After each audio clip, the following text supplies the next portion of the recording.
안녕하십니까? 안녕하십니까? 잘 지내셨어요? 네. 지금까지 하나님께서 히브리서 말씀을 주셔서 감사합니다. 오늘 마지막 강의죠? 마지막을 잘해야겠죠? 네. 자, 오늘 말씀 제목은 영원토록 동일하신 예수님입니다. 우리 요절 13장 8절을 함께 읽겠습니다.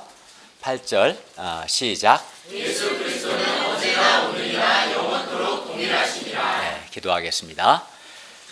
은혜로우신 하나님 아버지, 오늘도 저희가 살아계신 성부, 성자, 성령 하나님께 예배드리게 해주셔서 진실로 감사를 드립니다. 하나님 아버지, 이 시간 예배가 하나님을 기쁘시고 영화롭게 하는 예배가 되게 하옵시고, 또 하나님께서 우리 각 사람을 만나주시고 우리의 죄와 허물을 용서해 주시고, 또 하나님의 말씀이 우리 영혼에 참 양식이 되고 또 빛이 되고 은혜가 되고 힘이 될 수 있도록, 또 어떻게 살아야 하는가 방향이 될 수 있도록 주님께서 은혜 주시기를 간절히 기도합니다. 예수님의 이름으로 기도하였습니다. 아멘.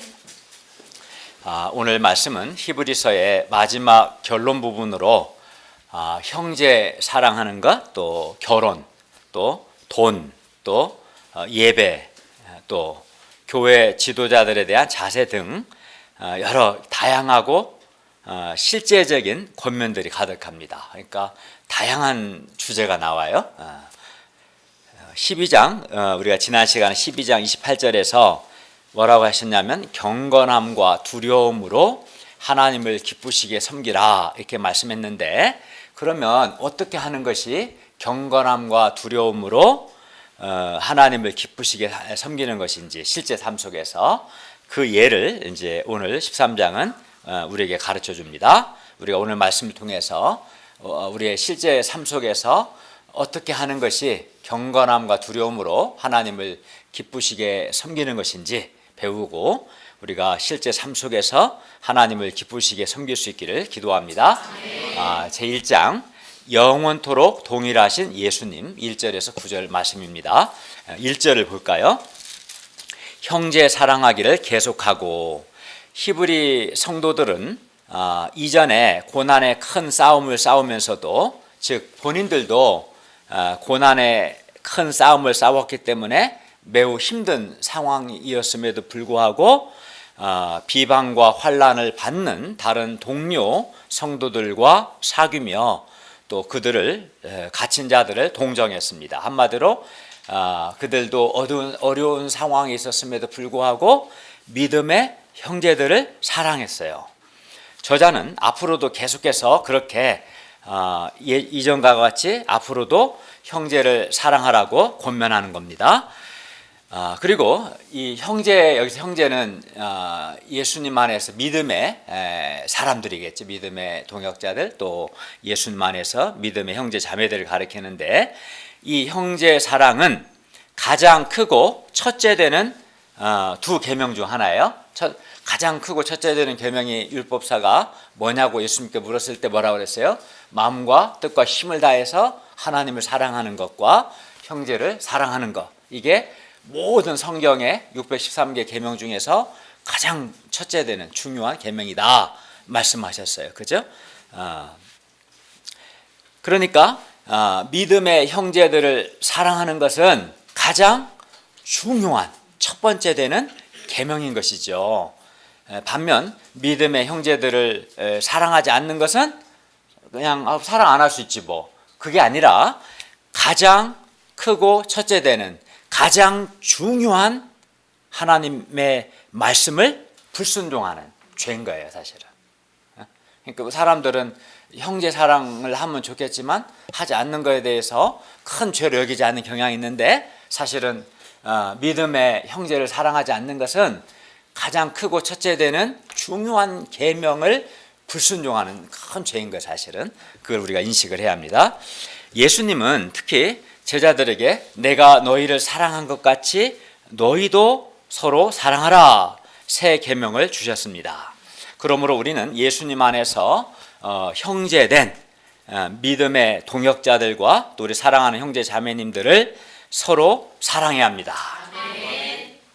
예수님께서 우리를 사랑하신 것처럼 우리가 서로 사랑해야 합니다. 우리가 어떻게 이 형제 사랑을 할 수 있을까요? 이를 위해서는 우리가 먼저는 서로에 대해서 무관심하거나 저 사람에게 어떤 어려움이 있는지 몰라요. 어떤 사람은 이름도 몰라, 성도 몰라. 와, 너무 무관심한 거야. 사랑이 하나도 없는 거지. 그에게 어떤 기도 제목이커녕 이름도 모르고 성도 모르는 너 어떻게 사랑할 수 있겠어요? 너무 무관심한 거죠. 이런 서로에 대한 무관심한 거, 또 어떤 사람은 서로 막 경쟁하거나 또 시기해.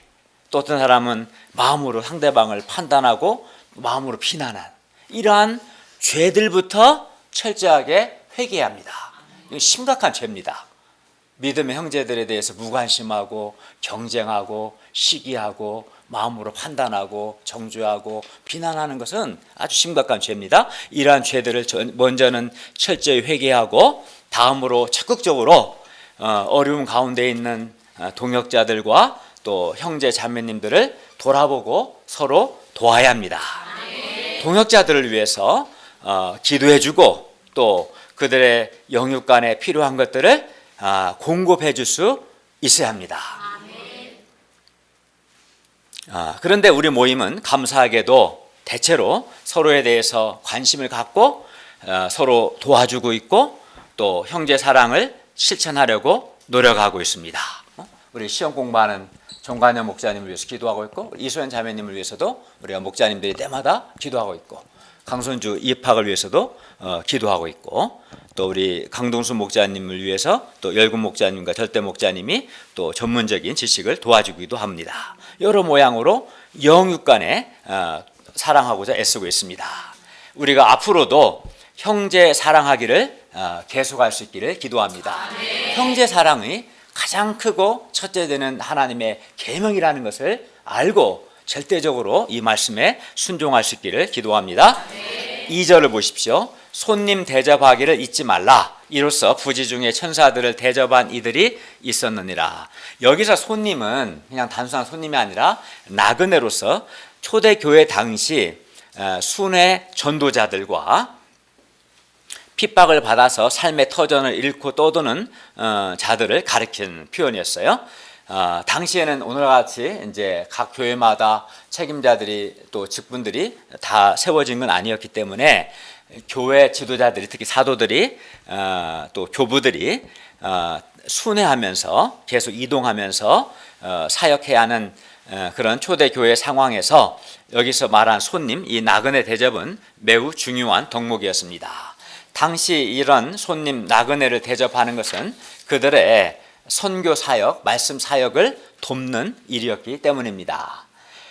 또 이제 믿음으로 살다가 핍박을 받아서 삶의 터전을 잃어버린 믿음의 형제 자매들을 대접하는 것 역시 매우 중요했어요. 그래서 칼빈 같은 경우는 프랑스에서 박해를 받아서 모든 수요를 빼앗기고 제네바로 이주한 믿음의 사람들을 위해서 굉장히 많은 물질적인 서포트를 많이 했어요. 이게 실제적인 우리가 손님, 나그네를 대접하는 것이겠죠. 그리고 믿음의 선조들 가운데 아브라함은 손님을 대접하다가 자기도 모르게 천사들을 대접하는 경험을 했어요. 그리고 하나님이 기뻐하셨어요. 아브라함의 이런 대접을. 그리고 그 다음에 자식을 주셨어요. 이번에 스텝상에서 우리가 이 말씀을 공부했었는데 지난번에 배봉센터에 몇 년 동안 자식이 없었던 가정들이 두 가정이 있었는데 그 찾아온 선교사들을 집에 영접하고 며칠 섬기면서 두 가정이 다 그 잉태하는 은혜를 받았다는 것을 제가 들었었어요. 항상 일정하지는 않겠지만 어쨌든 손님을 대접하는 것은 필요한 것 같아요. 하나님의 백성의 돌봄의 대상에는 이렇게 공동체 내부의 형제 자매들 뿐만 아니라 공동체 외부 밖에 손님 나그네도 포함되어야 합니다. 3절을 보십시오. 3절 한번 읽어볼까요? 시작. 너희도 함께 갇힌 것 같이 갇힌 자를 생각하고 너희도 몸을 가졌은즉 학대받는 자를 생각하라. 당시 예수님 때문에 박해를 받아서 옥에 갇힌 사람들이 있었습니다. 저자는 옥에 갇힌 그들을 생각해야 한다고 말씀합니다. 생각을 하되 함께 갇힌 것 같이, 내가 갇힌 것 같이 생각하고 돌봐야 한다는 것이죠. 그리고 당시 옥에 갇힌 자들에 대한 동료 성도들의 돌봄은 아주 중요했어요. 그래서 성도들이 옥에 갇힌 성도들을 찾아가서 신방에서 그들의 필요를 채우고 공급하고 그런 일을 많이 했거든요. 아주 중요했습니다. 또한 예수님 때문에 학대받는 자를 생각해야 합니다. 그들은 이미 비방과 환난을 당해 구경거리가 되기도 했고 또 믿음 때문에 재산을 빼앗기기도 했었습니다. 그리고 우리가 학대받는 자들을 생각해야 하는 이유는 우리도 몸을 가졌기 때문입니다. 그들도 나와 똑같이 연약한 몸을 가진 존재라는 것을 생각해 보면, 생각해 보세요. 그냥 몸 자체가 연약한데 연약한 몸으로 학대를 받는다고 생각하면 얼마나 힘들겠어요? 그러니까 그걸 생각해 보라는 거죠. 그런데 지금 우리 가운데는 사실 복음 때문에 옥에 갇히거나 또는 복음 때문에 학대를 받는 분은 없어요. 그러나 우리는 주님과 복음 역사를 위해서 늘 수고하다가 몸과 마음이 병들고 지친 동역자들이 있을 수는 있습니다. 우리는 이러한 주님과 복음을 위해서 수고하다가 지치고 병든 이러한 분들이 얼마나 힘들까, 몸을 가진 이분은 힘들까를 생각하고 이들을 위로하고 격려하고 섬길 수 있어야 합니다. 4절을 다 함께 읽겠습니다. 시작. 모든 사람은 결혼을 귀히 여기고 침소를 더럽히지 않게 하라. 음행하는 자들과 간음하는 자들을 하나님이 심판하시리라. 모든 사람은 결혼을 귀히 여기라는 것은 이미 결혼을 한 자들 모두에게 결혼 관계를 존중하라는 권면입니다.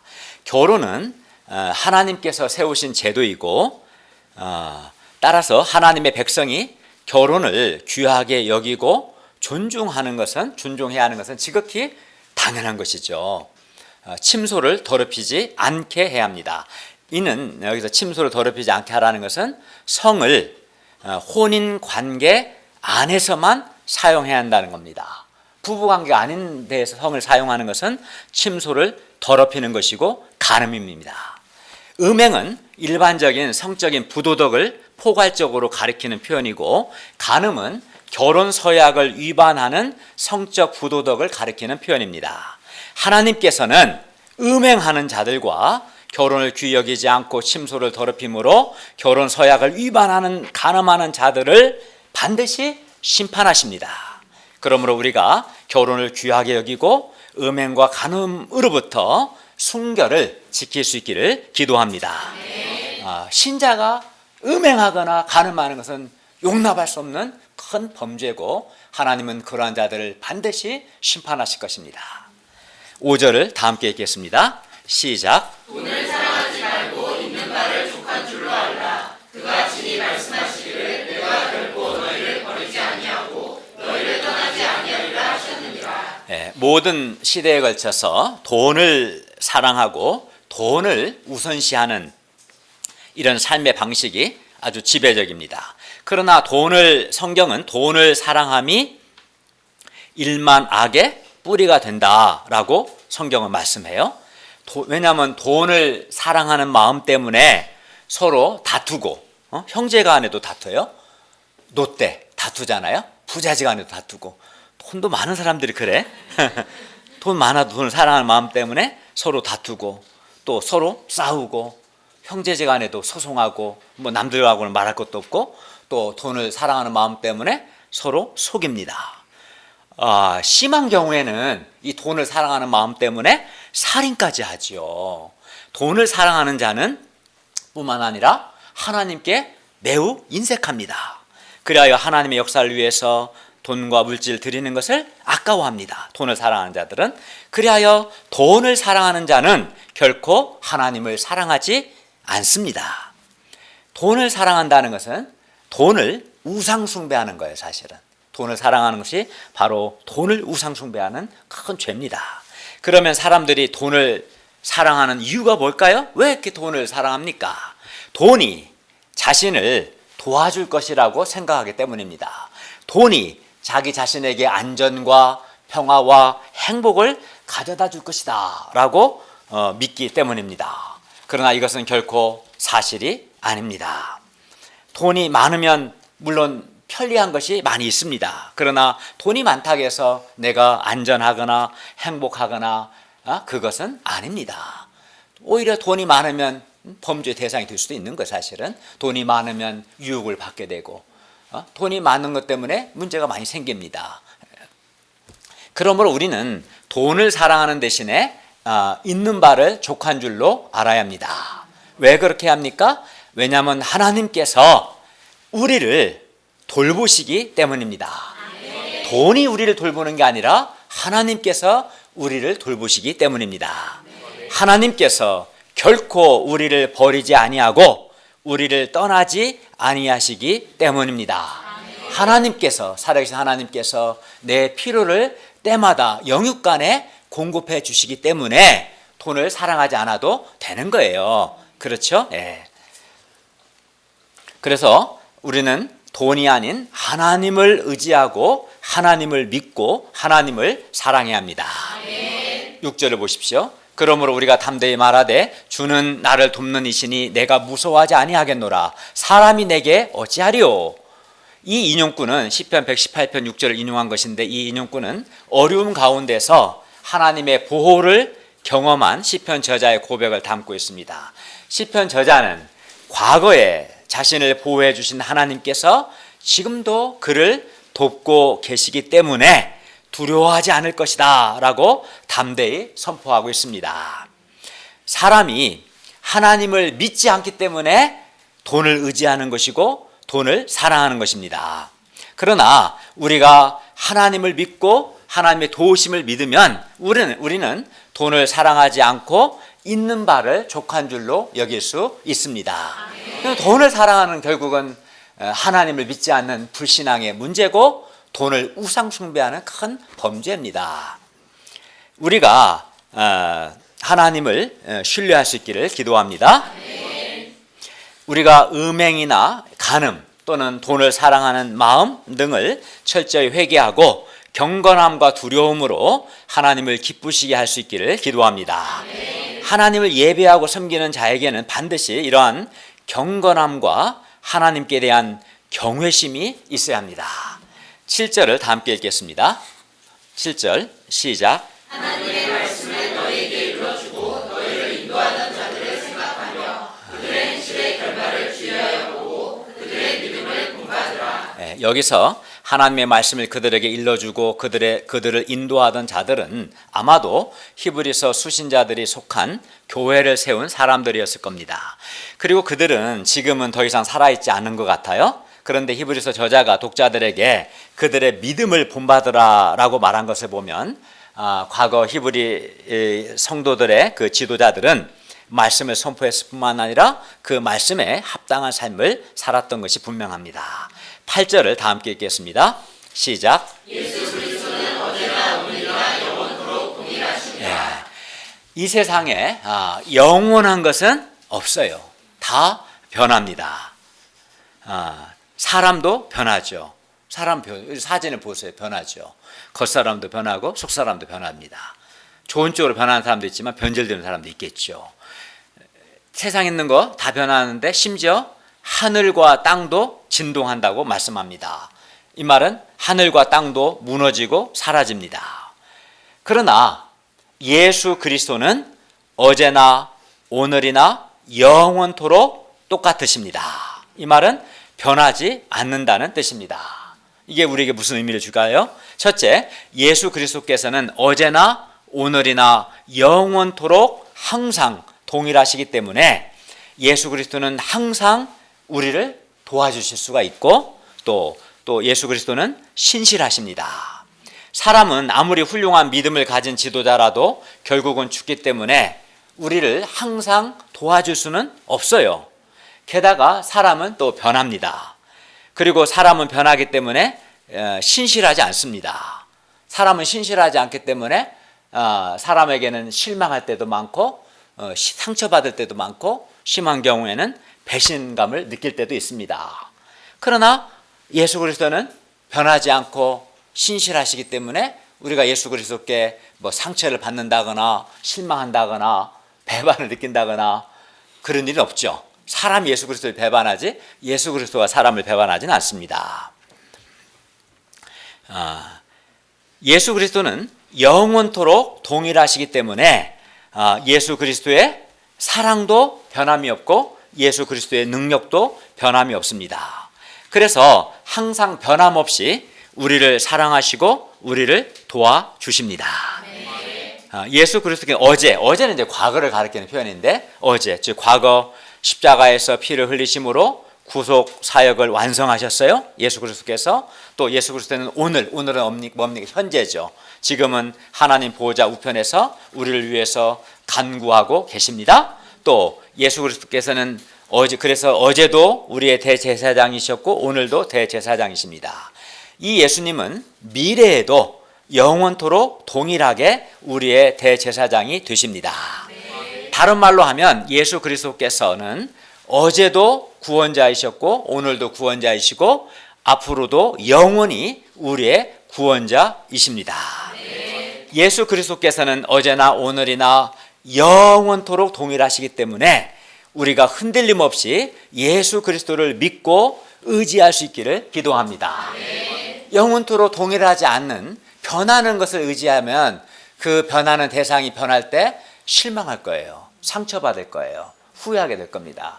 그러나 예수 그리스도는 어제나 오늘이나 영원토록 동일하기 때문에 우리 예수 그리스도는 우리를 도우실 수 있고 예수 그리스도를 의지하는 자는 결코 실망하지 않습니다.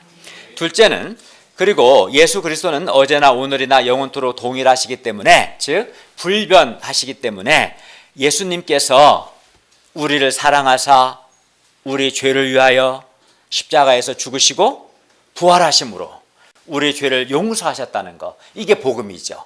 예수님이 우리를 사랑하사 우리 죄를 위해서 십자가에서 피 흘려 죽으시고 부활하심으로 우리의 모든 죄를 용서하시고 우리의 죄로 더러워진 양심을 깨끗게 하셨다. 이게 복음인데 이 복음, 예수 그리스도의 이 복음도 변하지 않습니다. 예수 그리스도께서 어제나 오늘이나 영원토록 동일하시기 때문에 이 복음의 메시지도 변하지 않고 동일합니다. 비록 인간 지도자들이 바뀌더라도 예수 그리스도의 복음은 바뀌지 않고 영원토록 동일합니다. 그러므로 자기 몸을 단번에 들이심으로 우리 죄를 용서하시고 또 죄로 더러워진 우리의 양심을 깨끗게 하신 예수님의 구원의 능력 역시 어제나 오늘이나 영원토록 동일하십니다.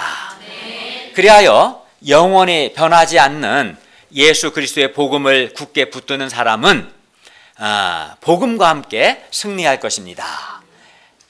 복음은 예수 그리스도께서 어제나 오늘 영원토록 변하지 않으시고 또 예수 그리스도의 복음 역시 어제나 오늘이나 영원토록 변하지 않기 때문에 이 복음을 붙드는 사람은 승리하죠. 반면 이 변하지 않는 예수 그리스도와 그의 복음을 붙들지 않고 변하는 세상 것들을 붙드는 사람은 반드시 후회하고 변하는 세상과 함께 멸망할 것입니다.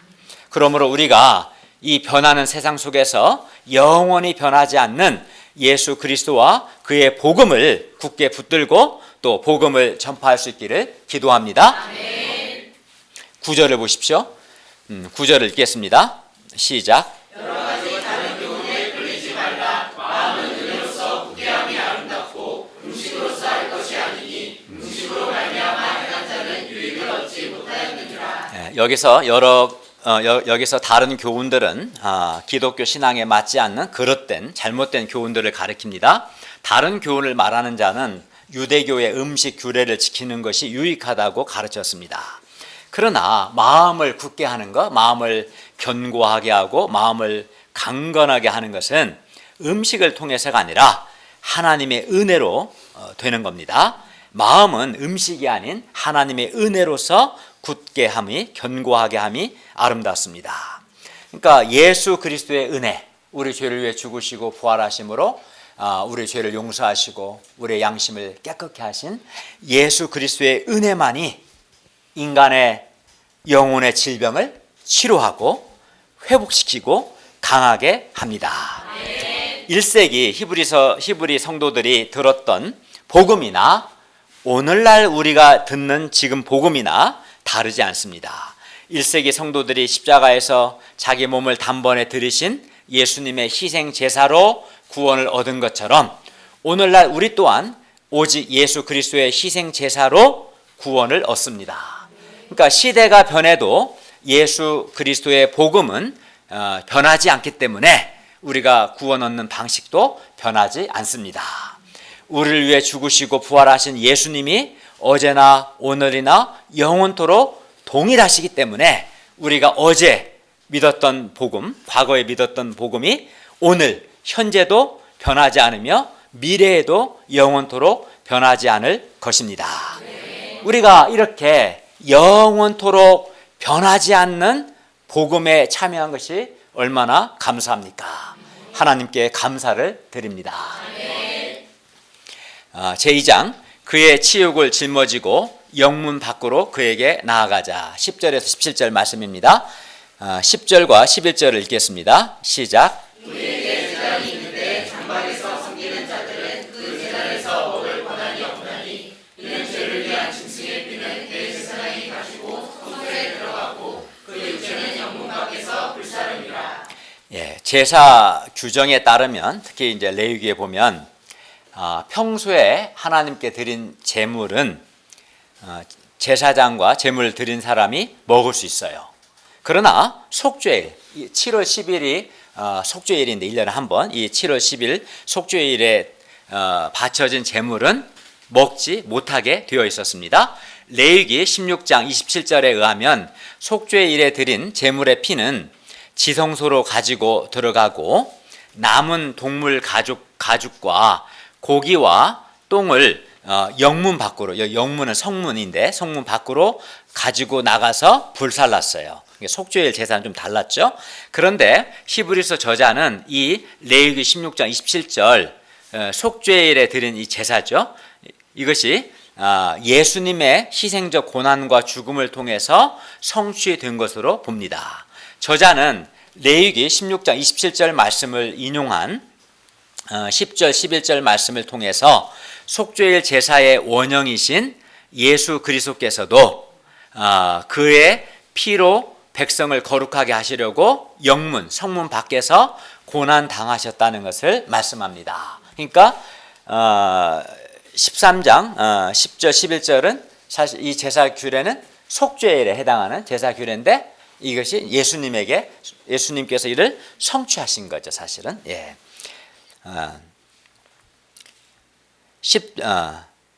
12절 한번 읽어볼까요? 12절 시작. 그러므로 예수도 자기 피로써 백성을 거룩하게 하려고 성문 밖에서 고난을 받으셨느니라. 유대인들에게 영문, 즉 성문 밖은 보통 부정한 곳으로 치부되었습니다. 그래서 성문 밖으로 나갔던 자들이 성문 안으로 들어올 때는 정결 의식을 행해야만 했었어요. 나병이나 유출병에 걸린 사람들은 제의적으로 부정했기 때문에 성문 안에 살 수 없었고 부정한 영역인 성문 밖으로 내보냈어요. 반면 성전은 하나님께서 계신 곳, 또 속죄 제사가 행해지는 곳이었기 때문에 성전은 거룩하게 여겼고, 그리고 이 성전이 있는 예루살렘 성도 거룩한 곳으로 간주됐어요. 그리고 이 예루살렘 성문 밖은 부정한 영역이었던 거죠. 그러나 흥미롭게도 예수님께서 죽으신 곳은 성문 안이 아니라 성문 밖, 예루살렘 성문 밖, 골고다가 뭐예요? 해골의 곳이다 불리는 공동묘지였어요. 예수님이 십자가에 못 박아 죽으신 곳은 골고다, 해골의 언덕인 공동묘지였어요. 그러니까 무덤이 있는 곳은 유대인들에게 특히 부정한 곳이었는데 예수님은 이 부정한 곳인 영문 밖에서 죽임을 당하셨고, 예수님께서 영문 밖에서 고난을 받으신 목적은 자기 피로써 백성을 거룩하게 하기 위해서였습니다. 구약의 대제사장들은 대속죄일에 짐승들의 피로 지성소에 들어가서 자신과 백성의 죄를 속죄하였지만 그 짐승, 우리가 히브리서 쭉 배운 것처럼 짐승의 피가 백성을 근본적으로 거룩하게는 못하죠. 죄로 더러워진 양심을 짐승의 피는 온전하게 할 수 없고, 그래서 우리가 하나님의 은혜 보좌 앞에 담대하게 나아가는 데는 한계가 있었어요. 그렇죠? 그러나 예수님께서는 짐승의 피가 아닌 예수님의 자신의 피로 하늘에 들어가셔서 예수 믿는 신자들을 거룩하게 하셨습니다. 그러니까 예수님의 피는 죄로 더러워진 우리의 양심을 깨끗하게 해 주셨습니다. 그 결과 우리 그리스도인들에게 하나님께 나아가는 길을 열어주셨습니다. 13절을 보십시오. 그런즉 우리도 그의 치욕을 짊어지고 영문 밖으로 그에게, 예수 그리스도에게 나가자. 예수님께서 그의 피로 백성을 거룩하게 한 곳은 영문 밖이었기 때문에 저자는 수신자들에게 영문 안에 유대교로 돌아가지 말고 영문 밖, 곧 진 밖으로 그리스도에게로 나아가자고 권면합니다. 그러니까 여기서 영문 안과 영문 밖을 주는 상징적인 의미도 있었던 거예요. 영문 안은 유대교를 가리키고 영문 밖은 그리스도께서 십자가에 못 박혀 죽으신 곳을 가리키는 거예요. 예수님은 영문, 성문 밖에서 골고다에서 치욕을 짊어지고 고난을 받으며 십자가에서 죽으심으로 우리를 구원하셨습니다. 우리가 영문 밖에서 치욕을 짊어지신 예수 그리스도께로 나아갈 때 우리가 죄를 용서받고 또 거룩하게 되고 하나님의 구원을 경험할 수 있습니다. 아멘. 영문 밖으로 나가야죠. 왜 그래요? 예수님께서 영문 밖에서 우리를 거룩하게 하기 위해서 십자가에 못 박히시고 십자가에서 피 흘려 죽으셨기 때문에 예수 그리스도께로 나가야죠. 근데 예수 그리스도는 영문 밖에서 고난을 받으셨기 때문에 우리도 영문 밖으로 가야죠. 그런데 예수님을 따르는 자는 이렇게 예수님이 받은 치욕, 부끄러움과 수치를 그 자신도 짊어져야 합니다. 예수님이 아무든지 나를 따르려거든 자기를 부인하고 자기 십자가를 지고 나를 따르라 말씀하셨죠. 히브리서 저자는 영문 안, 즉 성문 안과 성문 밖 그 영역을 상징적으로 이해하는데 영문 밖은 고난과 부끄러움과 수치가 있는 곳을 상징하는 반면에 영문 안은 당시 성전이 있고 희생 제사가 있는 유대교는 예수님 믿지 않습니다. 이 유대교를 상징합니다. 그리고 당시 영문 안에 있는 유대교에는 고난이 없었어요. 유대교를 믿어도 유대교는 박해를 받지 않았어요. 반면에 유대교를 떠나서 영문 밖으로 나아갈 때, 영문 밖에 계신 예수 그리스도께로 나아가면 이제 당시 예수 믿는 사람은 고난과 박해를 받았기 때문에 고난이 있었어요. 오늘날 우리에게는 어떤 의미가 있을까? 오늘날 우리에게는 영문 안은 고난과 십자가가 없는 신앙생활을 상징한다고 볼 수 있어요. 그러니까 1세기 당시 히브리서 독자들에게 영문 안은 고난이 없는 유대교를 가르쳤다면 오늘날 우리에게는 자기 부인과 자기 십자가가 없는, 고난이 없는 그런 신앙생활을 가르칩니다. 영문 안에 우리가 머물러 있으면 물론 그래서 핍박도 없고 고난이 없죠. 그래서 영문 안은 매력적인 면이 있어요. 인간적으로 볼 때. 그러나 영문 안에는, 그곳에는 무엇보다 예수 그리스도께서 계시지 않습니다. 그래서 영문 안에는 죄 용서도 없고 거룩함도 없고 생명력도 없고 영생도 없고 또 영구한 도성도 없습니다. 고난만 없는 게 아니라 예수 그리스도도 없어요. 예수 그리스도의 구원도 없어요. 반면에 우리에게 영문 밖은, 성문 밖, 진 밖은 먼저 예수님께서 먼저 가셨어요. 가신 곳이고 또 우리에게 영문 밖은 예수님이 계신 곳이고 또 자기 부인과 사명의 십자가가 있는 곳입니다. 오늘날 우리들에게 영문 밖은 자기를 부인하고 사명의 십자가를 지고 예수님을 따르는 신앙생활을 상징합니다. 우리가 영문 밖으로 나갈 때 거기에는 치욕과 고난이 우리를 기다리고 있습니다. 실예로 우리는 캠퍼스에서 복음을 전하다가 치욕과 고난을 경험하기도 합니다. 그러나 우리가 적극적으로 치욕이 기다리고 있는 영무 밖으로 나가서 복음을 전하는 과정에서 우리도 예수님처럼 치욕을 짊어질 때 사람들을 구원하고 변화시키는 구원의 역사가 일어날 것입니다. 그러므로 우리가 먼저는 자기 피로써 자기 백성을 거룩하게 하려고 성문 밖에서 고난을 받으신 예수님께 먼저는 나아가서 내가 죄의 용서를 받고 예수님의 피로 죄로 더러워진 내 양심이 깨끗하게 되고 또 하나님 주신 영생을 누리고 하나님의 통치를 누릴 수 있기를 기도합니다. 영문 밖에서 죽으신 예수님께로 가야 이러한 구원의 은혜가, 하나님의 통치의 은혜가, 영생의 기쁨이 있습니다. 다음으로 우리도 이 예수님을 본받아서 치욕과 고난이 기다리고 있는 영문 밖으로 나가서 우리도 예수님과 같이 자기 부인하고 사명의 십자가를 지을 때 감당해야 할 치욕을 짊어지고 예수 그리스도의 복음을 전할 수 있기를 기도합니다. 영문 안에만 머물려고 하는 자들은 회개해야 합니다. 그는 올바른 기독교가 아닙니다. 14절을 다 함께 읽겠습니다. 시작.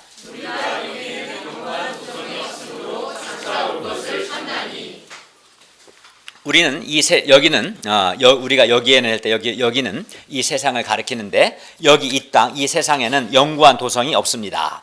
지상의 도시가 안전을 제공하는 것 같지만 지상의 어떤 도시도 영원하지 못하기 때문에 참된 안전을 제공하지 못합니다. 그러니까 예수님께서 재림하시면 이 땅과 하늘은 다시 재창조될 수밖에 없어요. 안전하지 않습니다. 영구한 도성이란 도시를 가리키는데 또 참된 본향, 하나님께서 친히 계획하시고 지으실 터가 있는 성, 도시, 하나님이 예비하신 더 나은 도시는 여기에 있지 않고 하늘에 있고 하늘에 있습니다. 그리고 이 도시는, 이 영구한 도성, 이 도시는 예수님의 재림과 함께 우리에게 주어질 것입니다. 이 새하늘과 새 땅이 그때 주어지는 것이겠죠. 그러므로 참된 그리스도인은 영원한 안전을 제공하는 하늘에 있는 영원한 도성, 영원한 도시를 갈구해야 합니다. 15절을 다 함께 읽겠습니다. 우리 자매들이 한번 읽어볼까요? 시작. 그러므로 우리는 예수로 말미암아 항상 찬송의 제사를 하나님께 드리자. 이는 그 이름을 증언하는 입술의 열매니라. 우리를 거룩하게 하시고 우리를 영구한 도성으로 인도하신 분은 예수님이십니다. 영문 밖에서 고난을 당하신 예수님으로 말미암아 우리는 거룩하게 되었고 새로운 피조물이 되었습니다. 그리고 대제사장 예수님께서 우리 죄를 위해서 자기 몸을 단번에 들이심으로 영원하고 완전한 속죄를 가져오셨기 때문에 이제는 더 이상 구약 시대처럼 우리가 동물 희생 제사를 드릴 필요가 전혀 없습니다. 구약의 그 동물 제사는 모형이었죠. 그러니까 예수님께서 단번에 자기 몸을 들이심으로 영원하고 완전한 속죄를 이루셨기 때문에 우리는 이제 예수 믿으면 되는 거지 동물 제사를 드릴 필요가 없지요. 그럼 우리 어떻게 합니까? 이제 오늘날 우리가 드려야 할 제사는 이런 동물 희생 제사가 아니라 뭐라고 했어요? 찬송의 제사라고 말씀합니다. 찬송의 제사를 드려야 합니다. 우리는 예수님으로 말미암아 항상 찬송의 제사를 드려야 합니다. 찬송은, 여기서 찬송은 단순히 노래만을 의미하지는 않습니다. 모든 찬송이 뭡니까? 모든 상황 속에서 하나님의 이름을 인정하고 하나님을 높이고 찬송이라는 게 이런 겁니다. 하나님 참 잘하셨습니다 라고 하나님을 칭찬하고 또 하나님께 감사하는 것, 이것이 찬송인 거예요. 단순히 노래로 한정되는 게 아니라 어떤 상황에서도 하나님의 이름을 높이고 하나님 정말 잘하셨습니다, 하나님 칭찬하고 하나님께 감사하는 것, 심지어 고난과 수치 속에서도 하나님의 이름을 높이고 또 하나님을 칭찬하고 또 하나님께 감사하는 것, 이것이 찬송입니다.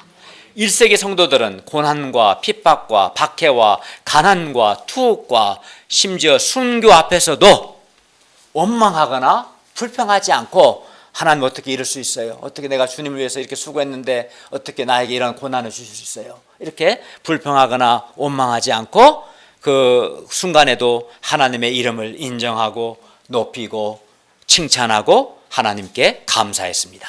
그러니까 찬송의 제사를 드린 것이죠. 예수님을 통해 구원의 은혜, 예수님을 통해 받은 구원의 은혜 때문에 그들은 항상 하나님을 찬송할 수 있었어요. 그러니까 예수 그리스도로 말미암아, 그러니까 우리가 하나님을 찬송할 수 있는 근거는 뭐냐면 예수님을 통해 받은 구원의 은혜 때문에 그렇습니다. 예수님을 통해 받은 구원의 은혜를 굳게 붙드는 사람은 어떤 상황에서도 하나님께 찬송의 제사를 드릴 수 있습니다. 아멘. 오늘 우리가 드려야 할 제사 또한 이러한 찬송의 제사인 줄 믿습니다. 아멘. 우리가 상황이 좋을 때는 하나님을 인정하고 높이고 칭찬하고 하나님께 감사할 수 있습니다. 그러나 상황이 악화되었을 때도 과연 그렇게 할 수 있을까요? 물론 그렇게 할 수 있습니다. 어떻게 해요? 우리는 예수님으로 말미암아 하나님께 찬송의 제사를 드릴 수 있습니다. 왜냐하면 하나님께서 예수님을 통해서 우리에게 완전하고 영원한 구원을 허락하시고 새 언약의 복을 주셨기 때문입니다. 정말 하나님께서 예수 그리스도로 말미암아 주신 구원의 은혜와 모든 복을 받아 누리는 사람은 그 한 가지 이유로 어떤 상황에서도 하나님께 찬송의 제사를 드릴 수 있습니다. 그리고 우리의 찬송의 제사는 우리를 구원해 주신 예수 그리스도의 이름을 공적으로 증언하는 입술의 열매가 됩니다. 16절을 보십시오. 오직 선을 행함과 서로 나누어 주기를 잊지 말라. 하나님은 이 같은 제사를 기뻐하시느니라. 하나님께서 기뻐하시는 제사는 찬송의 제사와 더불어 선을 행하고 서로 나누어 주는 그런 행동입니다. 그러니까 예수 그리스도를 통해서 우리가 제사가 바뀌었어요. 구약에서는 동물 제사를 드렸다면 신약에서는 더 이상 동물 제사는 필요가 없는 거예요. 예수님께서 자기 몸을 단번에 드려서 영원한 속죄를 이루셨기 때문에 반복해서 동물을 잡아 드릴 필요가 없지요. 오히려 우리가 이제 드려야 할 제사는 이 예수 그리스도로 말미암아 찬송의 제사와 함께 선을 행하고 서로 나누어주는 이런 행동을 통해서 하나님께 제사를 드려야 합니다. 따라서 우리 그리스도인들은 무슨 일이 있든지 선을 행해야 합니다. 우리는 악을 행하면 안 되는 거예요. 선을 행합니다. 하나님 우리에게 원하시고 기뻐하시고 요구하시는 제사는 우리가 선을 행하는 것을 원해요. 비록 상대방이 악을 행할지라도 나에게 선으로 악을 이기는 것을 원하시는 거예요. 절대적입니다. 그리고 하나님께서 우리에게 주신 것을 서로 나누어야 합니다. 왜냐하면 하나님은 서로 우리가 나누어 주기를 기뻐하시기 때문에 그렇습니다. 그런데 나눈다고 할 때 물질뿐만 아니라 시간과 또 재능과 또 은사, 하나님 주신 여러 은사와 또 마음과 그리고 복음의 말씀, 복음의 은혜를 서로 나눠야 합니다. 그러니까 우리 나누면은 많은 것들이 포함되어 있는 거죠. 그냥 복음만 나눠도 안 되고 물질만 나눠도 안 되고 복음의 은혜도 나누고 또 각자 하나님 주신 은사. 그래서 우리 교회 공동체에 보면 여러 은사들을 가지고 동역자들과 양들을 섬기지 않습니까? 그게 나누는 거죠. 근데 하나님은 그런 나눔을 기뻐하시는 거죠. 나누라고 각 사람에게 여러 은사, 능력과 재능을 주신 것이죠. 예. 그리고 이러한 선행과 나눔은 먼저는 교회 공동체 안에서부터 행해지고 또 공동체 밖으로도 확장돼야 합니다. 그러므로 우리가 하나님을 찬송하고 또 선을 행하고 서로 나눔으로 하나님을 기쁘시게 하는 예배를 드릴 수 있기를 기도합니다. 우리는 하나님이 우리에게 원하시고 기뻐하는 예배가 뭔가 분명히 배웠습니다. 그건 뭡니까? 어떤 상황에서도 하나님께 찬송하는 것, 또 어떤 상황에서도 선을 행하는 것, 또 서로 나누는 것. 그 하나님은 그걸 기뻐하시고 그러한 삶으로 그러한 예배 제사를 드리기를 원하십니다. 17절을 다 함께 읽겠습니다. 17절 시작. 너희를 율하는 자들에게 순종하고 복종하라. 그들은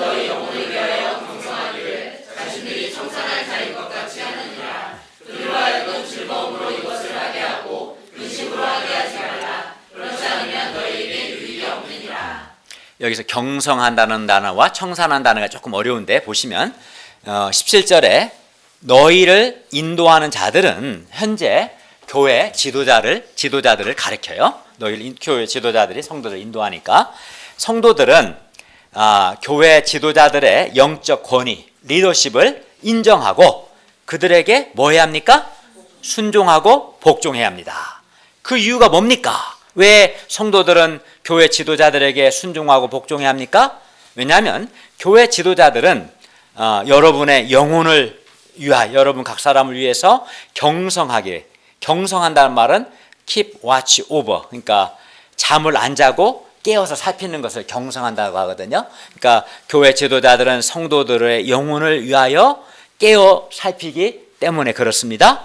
또 경성하는데 어떻게 하냐면 경성하되 그들은 자신들이 마치 청산할 자인 것처럼, 이게 무슨 말이냐면 청산한다는 말은 영어로 어카운트, 계산하다는 말이거든요. 그래서 마치 내가 하나님께 정산을 해야 할 사람들인 것처럼, 뭘 정산해? 하나님께서 맡겨주신 양들에게 자신이 받은 복음을 그대로 조금의 변질됨도 없이 정말 잘 전해주었는지, 또 때마다 필요한 말씀의 양식을 잘 나누어 주었는지에 대해서 하나님이 그걸 맡기셨기 때문에 그것을 하나님께 대해서 책임지고 보고하는 사람인 것처럼, 이게 이제 청산한다는 의미죠. 그러니까 교회 지도자들은 하나님께 반드시 청산을 해야 돼요. 하나님이 교회 성도들을 맡겼어요. 그래서 정말 제대로 맡긴 자들에게 변질할 됨이 없이 복음의 말씀을 제대로 전했고, 때마다 말씀의 양식을 공급했는지 하나님이 나한테 물어보시는데 그때 내가 말해야 돼요. 저는 그걸 잘 했습니다. 이렇게 책임지고 그렇게 해야 할 자인 것처럼 성도들을 위하여 깨어 살핍니다. 교회 지도자들은. 그러니까 교회 지도자들은 자신이 하나님께 청산할 자인 것처럼, 여기 일단 17절은 기본적으로 성도들이 교회 지도자들에 대해 가져야 할 자세를 가르치는데, 그러나 교회 지도자들 역시 자신이 하나님께 청산할 자인 것처럼 성도들의 영혼을 위하여 깨어 있어야 하는 거예요. 사실은 교회 지도자들은 그게 요구됩니다. 또 깨어서 말씀을 공급해주고, 또 말씀에 기초해서 권면하고, 또 때로는 양육하고, 때로는 훈련도 해야 돼요. 때로는 격려도 해야 하고, 잘못된 일이 있으면 때로는 책망도 해야 돼요. 왜? 하나님은 그걸 하라고 교회 지도자들을 맡기셨어요. 성도들을. 그리고 그걸 청산해야 돼요. 나중에 하나님 앞에서 했는지 안 했는지. 안 했으면 혼나겠죠. 그렇기 때문에 교회 지도자들에게도 이러한 자세가 요구되는 겁니다. 반드시 청산하기 때문에. 그리고 교회 지도자들은 성도들의 영혼을 위하여서 이렇게 깨어있는, 경성하는 사람들이에요. 그러므로 교회 지도자들이 즐거움으로 이것을, 경성하는 것, 깨어 살피는 일을 하고 근심으로 하게 하지 말아야 합니다. 그렇지 않으면 여러분에게 유익이 없어요. 성도들은 자신의 영혼을 위하여 수고하고 자신의 영적인 문제를 도와주고 구원의 길로 인도해주는 영적 지도자들, 또 여긴 목자들도 포함될 수 있겠죠. 이런 지도자들을 귀하게 여기고 그들에게 순종하고 복종해야 합니다. 여러분 그렇게 하고 있습니까? 그렇게 하고 있어요? 그렇게 해야 합니다. 그렇게 하지 않는 자는 아주 잘못된 자고 악한 자입니다. 그렇게 해야 교회 지도자들이 즐거움으로 성도들의 영혼을 위해서 깨어서 수고할 수 있지 않겠습니까? 그리고 이것이 하나님을 예배하는 교회 공동체의 마땅한 모습입니다. 교회 지도자들, 목자들로 하여금 즐거움으로 이것을, 즉 영혼 돌보는 일을 하게 하고 근심으로 하게 하지 말아야 합니다. 교회 지도자가 언제 근심하겠어요? 복종하지 않고 순종하지 않는 자를 보면은 근심이 되죠. 그러면 우리가 어떻게 이렇게 그 교회 지도자들로 하여금 영혼 돌보는 이 일을 즐거움으로 하고 근심으로 하게 하지 않을 수 있을까요? 교회 지도자들에게 순종하고 복종하는 것입니다. 성도들이 교회 지도자들에게 순종하고 복종하면 교회 지도자들은 즐거움으로 깨어서 성도들을 살피고 하나님의 말씀을 공급하고 성도들을 돌볼 것입니다. 그러면 성도들에게도 유익할 겁니다. 그러나 성도들이 교회 지도자들을 거스르고 거역하고 불순종하고 그렇게 하면은 그렇게 하면 이는 하나님 앞에서 매우 악할 뿐만 아니라 자신의 영혼에도 전혀 유익이 되지 못하고 오히려 손해입니다. 그렇기 때문에 우리가 교회 지도자들에게 순종하고 복종할 수 있기를 기도합니다. 결론입니다. 우리는 결혼 또는 물질 생활 등 실제 생활에서 거룩해야 합니다. 하나님은 우리의 그걸 원하십니다. 실제 삶 속에서 거룩해야 합니다. 예수님은 어제나 오늘이나 영원토록 동일하시기 때문에 항상 우리를 도와주실 수 있고 또 예수 그리스도의 복음도 영원히 변함이 없습니다. 그러므로 우리가 어제나 오늘이나 영원토록 동일하신 예수 그리스도를 믿고 의지하며 그의 도움을 받고 또 변하지 않는 예수 그리스도의 복음을 굳게 붙들고 힘써 전할 수 있기를 기도합니다. 세상 모든 것이 다 변하지만 오직 예수 그리스도만 영원토록 변하지 않습니다. 영원토록 우리를 도와주실 수 있습니다. 그의 사랑만 영원토록 변함없습니다. 그의 복음도 영원토록 변함없습니다. 그렇기 때문에 이 복음을 붙들어야 합니다. 또 우리를 거룩하게 하시기 위해 성문 밖에서 고난받으신 예수님께 나아가서 죄 용서의 은혜를 누리고 우리 역시 영문 밖 고난과 수치의 현장에 나가서 예수 그리스도의 복음을 전할 수 있기를 기도합니다. 그리고 찬송의 제사와 또 선을 행함과 서로 나누어줌의 제사를 하나님께 드림으로 하나님을 기쁘시게 할 수 있기를 기도합니다. 그리고 하나님이 세우신 교회 지도자들에게 순종하고 복종할 수 있기를 기도합니다. 기도하겠습니다. 은혜로우신 하나님 아버지, 지난 몇 개월 동안 우리에게 히브리서 말씀을 주셔서 감사합니다. 하나님 주신 말씀을 굳게 붙들게 하시고 이 말씀이 두고두고 우리 영혼의 양식이 되고 빛이 되고 죄를 이기는 능력이 되게 하여 주시옵소서. 지금까지 히브리서 말씀 주신 은혜를 감사합니다. 예수님의 이름으로 기도하였습니다. 아멘.